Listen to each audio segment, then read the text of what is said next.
Women's Day. It is really great to see a full house. There's a lot of effort that has been put into this year-end leadership conference. I see a lot of familiar faces and a lot of new faces. You would have seen a bunch of us essentially talking, meditating. What is interesting is a lot of us have been strangers to each other and have found each other because of this platform.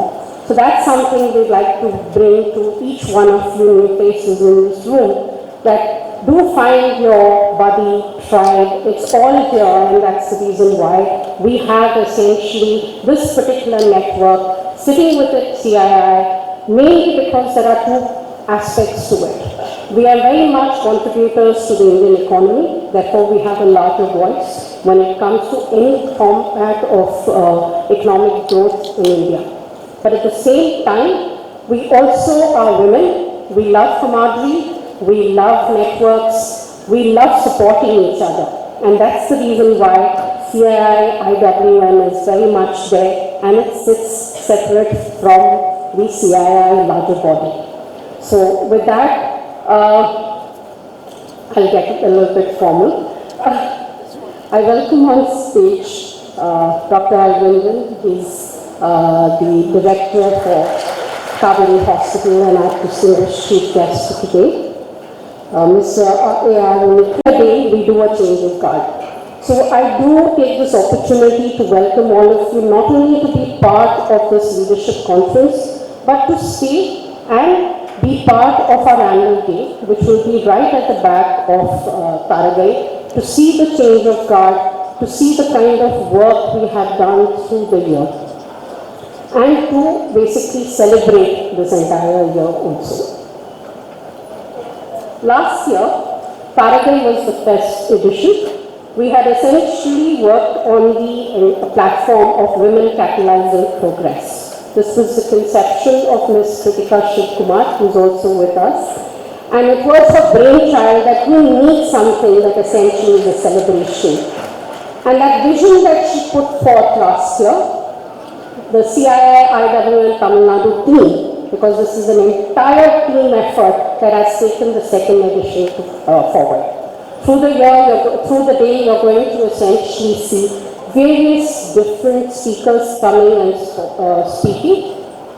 We have kept Thaaragai at the back of She Leads, which is also our MOU with the Tamil Nadu government, where we are looking at how to include women in workforce participation, and also to essentially see how equity hiring practices can be done in the workplace.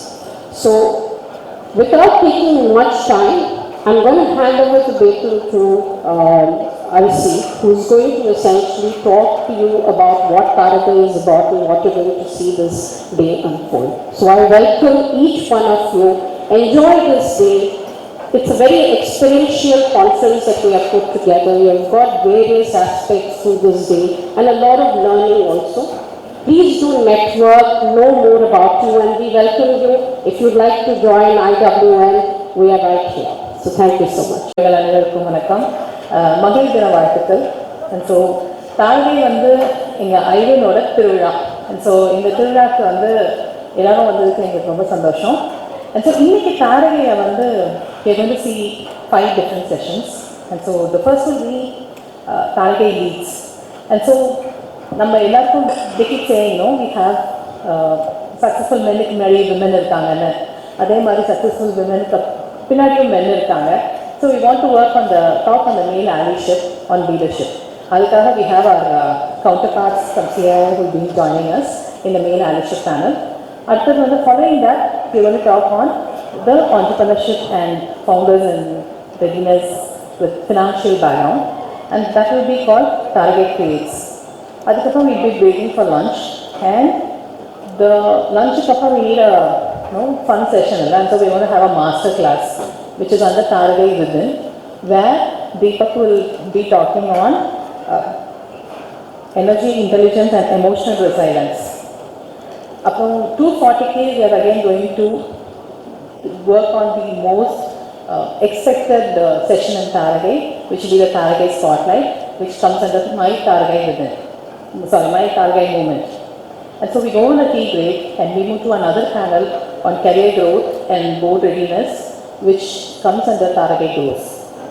And we close the whole conclave with the most expected power panel on the topic Women Shaping Tamil Nadu at 2030, followed by an equal opportunity pledge, which is being created in Savita's guidance and for she leads in TNVC. And so Inniki Fulla, it's going to be a power packed event. It's going to be like a lot of learning, a lot of networking, a lot of meeting new people and understanding. And so please stay tuned, enjoy all the sessions, and please become a member of IWN if you haven't. The special guests today here.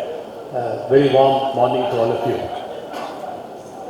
It's really, a pleasure to be back in the Thaaragai. I was part of the last year Thaaragai as well. I think I had the opportunity to participate in multiple sessions, and I also mentioned maybe you had too much of me that day. It looks like today also it's going to be the case, because I'm going to be there in a panel discussion after this, and then later in the evening along with Devarajan sir, we are going to be there in the business session as well. But I'm really happy to see in just 2 years a kind of growth. Growth you can see from the place where you conduct the conference, the size of the hall where you have the meeting. So I don't want to take the name of another hotel, but this is probably the biggest one that you can have in Chennai. So the fact that it shifted from that small banquet hall in a not as good a hotel as Taj to Taj and the ballroom, I think this says a lot about the way it has really progressed. So congratulations to Savitaji and Amudhaji for your leadership in really taking it forward. I must also compliment the leadership of IWN Tamil Nadu and also the different chapters for really spreading it. I think in this last 12 months, we have added 3 new chapters for IWN in Tamil Nadu. So we today have 8 chapters of IWN in Tamil Nadu. And let me tell you, CII has got only 10 chapters. So it's just a matter of time when IWN should overtake CII. So very happy that that's really happening. Maybe I think Savitaji has given an honorary membership to me in IWN, because I've been now part of the last 1 week. More activities in IWN than in CII. So happy to be part of that, happy to be an ally on that part. Coming specifically to the theme of this time's Thaaragai and also the IWN conference on gift to gain. Personally, I have a bit of a challenge on that, because normally when you give to somebody without expecting anything in return. Okay, so therefore I have a bit of a challenge. I don't know why that topic, but I know you are not to blame for that. It's the International Women's Day. They have chosen that particular theme. So we are given the syllabus, we have to stick to the syllabus. So let me stick to that. To me, I think therefore, who do you gift? The question is, who do you gift, and therefore what do you want in return from that? To me, there are 4 or 5 people to whom you are gifting. When you are gifting means, what I mean is really your participation in the economic activity. That's essentially what this is all about. I mean, how women can more participate in the economic activity. Today in the country, the women participation in the labor force, and that's organized labor force. So whatever you contribute at home and don't get paid, unfortunately it's not counted in that. But the formal sector, the women participation in the labor force is around 32% in India. And normally Tamil Nadu is a very progressive state, and we never compare with other states. We compare with other nations, and therefore it's always been comparison with Nordic countries and things like that. Too early to clap. They are at 75-80%. Okay, they are at 75-80% in terms of women participation in workforce. We are only at 32%. Tamil Nadu may be slightly ahead. 32 is for India. Tamil Nadu may be around 40. But we are still far away from. If you really want economic growth for the country, and if you really want economic participation for women, I think a lot more participation is required. So from that point of view, there are 5 places where I think you can, as a woman, gift and therefore also expect something in return. To me, the first person to whom you have to gift is yourself. Before anybody else, you give to yourself. What do you give to yourself? You give to yourself the economic freedom, the dignity, the kind of learning that you get, the confidence that you get. I think that is the first and foremost thing. So before worrying about the nation, world, state, everything, please think about yourself and give to yourself that particular, what does participation in the economic activity really brings in to you. What can you take out from that? What is that you want in return? To me, it's the motivation. Every day when you wake up, you will have lots of challenges. All of us have challenges. And mind you, challenges are not only for women, challenges are for all of us. We were waiting downstairs, I was getting a few calls saying, now the war is happening, so there can be a lot of issues in terms of energy availability. All of us get so many issues. Many of those are not in our control. But how do you still have the motivation to have a smile on your face and wake up in the morning and get on with whatever you want to do? That motivation is the most important one which you have to get from yourself. It's not going to come from anybody else. It's not going to come from the IWN chairperson. It's not going to come from CII. It's not going to come from the state. It's not going to come from the organization that you are part of. It has to come from you within. So how you give all the economic freedom, whatever, financial stability, all that, and in return get that motivation. Second that you give is really to the family. I think when you give to the family, when you are participating in an economic activity, you are without doubt you are contributing to the family. If my mother hadn't participated in the economic activity, she was a teacher and she was not working, I will not be standing here today for sure, because family would not be able to afford the kind of education that I could do and therefore come where I am today. So I think that's the biggest gift that you give to the family by really providing that. Plus I think many other things from an emotional point of view, the intelligence point of view today. More than me, it's my wife who advises my daughter in terms of what kind of a career she can get into, what kind of colleges she can get into, what courses she can. So all that also requires some perspective for you to be. That perspective comes when you are active in the economic activity, you are part of a network like this, you are interacting with so many people from different walks of life, you pick up a lot of insights from different places. That's the gift that you give it to the family. Therefore, don't hesitate to take all the support from the family. I think the family is there to support you for your economic freedom, for your progressing in your career, entrepreneurship, whatever it is. We should not hesitate. I think normally, many a times women tend to hesitate saying, I only have to give to the family and not take. I think it's a give and take. I think you should not hesitate to take, that support from the family. It really helps in a good way. Whether you are an entrepreneur, you run the organization that you run, or if you are a professional working in an organization, you are giving your time, you are giving your energy, your knowledge, your expertise, whatever the domain expertise that you bring in, your talent, all that is what you are gifting to the organization. It's only fair that you expect back from the organization a level playing field, where you are given an equal opportunity, where if you are equally good as a man, I think that is recognized. And there are policies which also help you in the initial phases to really overcome some of the challenges. There are career breaks. Somebody said, it's not a career journey, which is a trajectory. There are steps, and some of those steps are then at times broken. And that, is a challenge in terms of building a career. So the organizations need to have right policies to really ensure that those broken steps are quickly, repaired, and then you can continue that journey part of it. I think it's a fair ask from from all of you, the organizations that you work in, to really have. And I think I see all of that happening in many organizations, now. The fourth is to the society. I think when you are society, what I mean is not largely the state, nation part of it, but the microcosm that we are part of. So maybe the Chennai society or Erode society or Annanagar society, whatever the society that you are part of, I think what are the contributions? You are, again, with your economic participation, you can contribute a lot in terms of, you can give a lot of things in terms of progress of a society. I think one of the biggest challenge for us is really, as a nation, we may be economically progressing, technology-wise, AI, so many things we talk. But when you go out into the street, there is absolutely no civic sense. Absolutely no civic sense, whether it's on the traffic, whether it's on the way people, do things in the society. And I think everybody, all of us have a role to play in terms of influencing that. And women can play a much more influencing role, because you have the respect, first of all, somebody would listen, and the patience and the empathy to really deal with some of those issues and change many things in the society. And the last is really to the nation and the state. And the nation has to become a developed country by 2047. Tamil Nadu has an ambition to become 1 trillion in a few years' time, and then maybe 4 trillion by the time India becomes a developed nation. That cannot happen. That cannot happen without equal participation of women in the economic activity. So I think that's the gift that you can give, and really, I would say don't expect anything in return. I think that's a commitment all of us should do. We should do whatever is necessary for our nation or the state without expecting too much in return.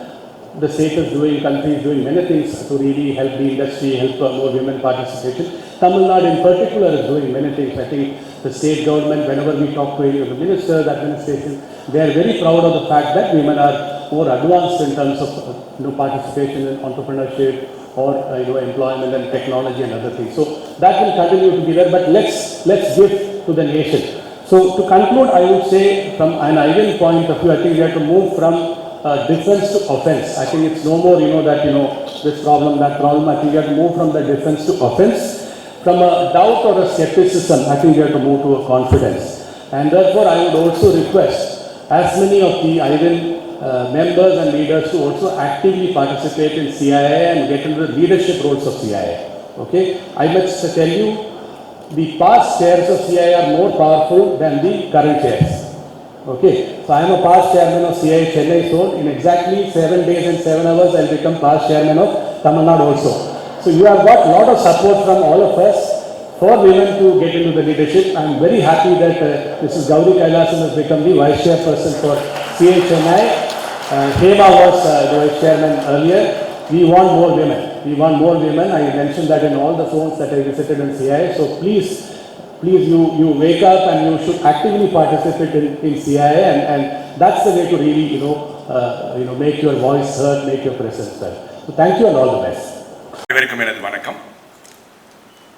Distinguished leaders of the CII and IWN, Mr. A.R. Unikrishnan, Devarajan Avargal, Savitha Kesav Jagadisan, Amudhavalli Ranganathan, R.C. Arul, and everyone here.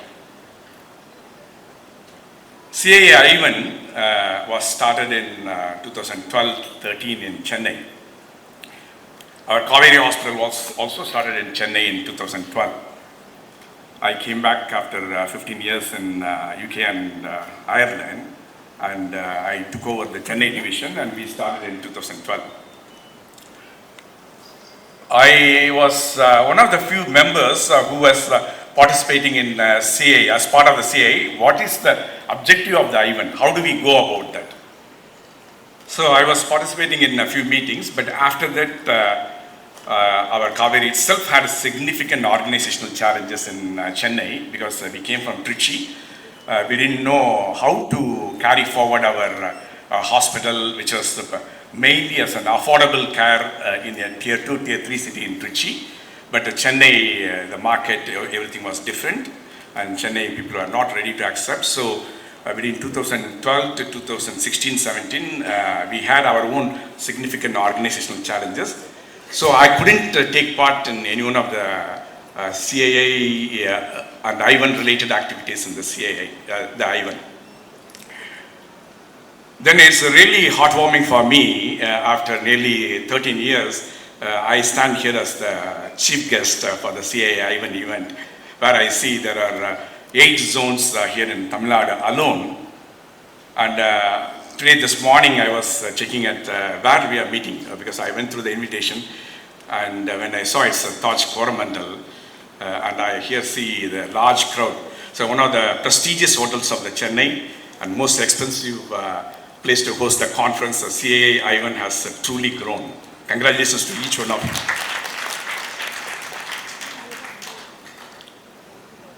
Women in workforce, Mr. A.R. Unikrishnan told the statistics. We are from healthcare. I'm a doctor, I'm a practicing orthopedic surgeon. In healthcare, you all know, when you go enter a hospital, except for some senior doctors, everywhere across all the touch points of healthcare, you will see majority of them are women. Today we have got 12 hospitals, 2,500 beds in Tamil Nadu and Karnataka, and we have got 13,000 people working with us. And thank you. And 70% of them are women. But do we understand? I mean, even though 70% of our workforce is women, as an organization, not only Kaveri, any healthcare organization, do we really understand what a woman needs, what a woman wants, either in the workplace or out of the workplace. I don't think so. Even after we started the Chennai hospital, 6-7 years later only, it occurred to me, because everywhere I see, I go to the ward, I go to the operation theatre, I see women nurses, women healthcare assistants and all. But whenever I convene a managers meeting, that meeting is 80% of them are men. We say that we are a 27-year-old organization, but only 7-8 years we realized that the middle management, forget about the senior leadership or senior management position, middle management was held still by men. So these are the men attend the meeting with our directors and then go back and instruct the women workforce. So I thought it was not right. And then we proactively, that's called the positive discrimination, we positively discriminated against men. And I told that for a same application, same job, 2 CVs come, 1 male and 1 female. So there's no compromise on the capability. You know, as women, you are qualified enough or you are qualified more than men. But when there is 2 people, man and a woman, with the same level of competence and qualification, we proactively, that's all positive discrimination, proactively selected women as a manager. So this was initiative after we being in existence for more than 20 years.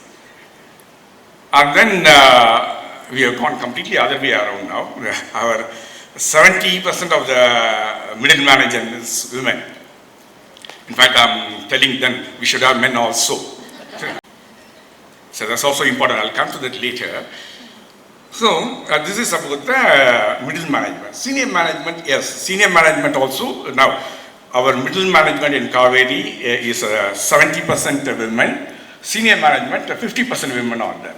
Whereas in the leadership level, at the CXO level, we are only 20 to 30%. But it will take some time. Why it is happening? Because historically, none of the organizations, either the organization or society, family or house or the home, is not designed for women playing an active role. Even in the family or home, public spaces and all. Design in the sense of from their own personal space, from the organogram, org chart, everything. It's not designed for women.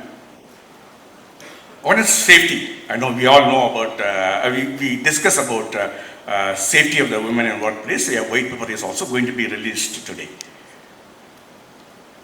There is a hidden leadership issues for women. That is the health. Whenever a woman wants to scale up in the career as a professional or if they are a founder of an organization, when the organization is setting for a growth, there's always a change in the women's health through the phases. When they want to come from a